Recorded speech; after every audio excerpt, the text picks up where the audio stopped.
Let's take a look at what's going on in the world now.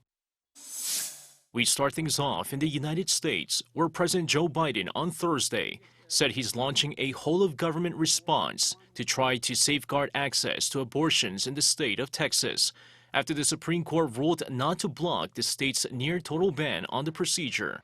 In a statement, Biden announced he was directing the Office of the White House Counsel and his Gender Policy Council to involve the Health and Human Services Department and the Justice Department to evaluate the legal tools they have to stop the law. The law, which took effect Wednesday, is known as Senate Bill 8, bans abortions after 6 weeks of pregnancy. Many argue that at this stage, many women are not even aware they are pregnant, and the law provides unique enforcement provisions allowing private citizens and not state officials to sue abortion providers. The Supreme Court ruled 5-4 in what the president called an unprecedented assault on a woman's constitutional rights under Roe v. Wade, the decision nearly 50 years ago. Over in China, President Xi Jinping on Thursday announced China will set up its third stock exchange on the mainland to serve private companies in its capital. The latest announcement comes as smaller Chinese companies face a number of challenges in raising money on Wall Street or in other Western markets, where some of its biggest enterprises have already raised billions.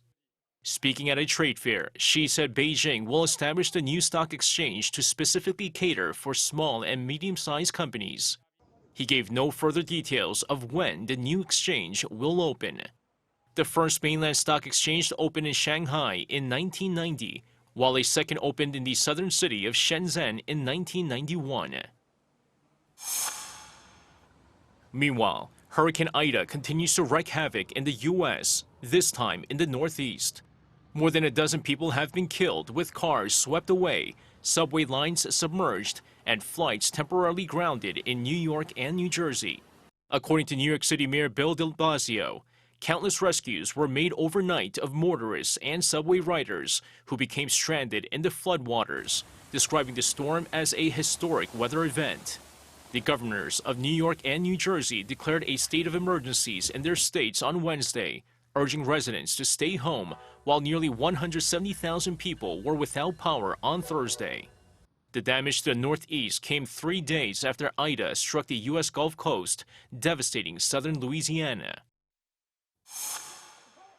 And finally, ending on a brighter note, at least if you're a fan of Scandinavian pop, ABBA announced Thursday that they're releasing their first studio album in 40 years.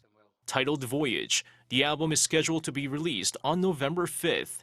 The Swedish pop legends also announced a set of virtual concerts where avatars of the band will perform at a specially built venue in London's Olympic Park, which is set to begin next May. 이승재, Arirang News.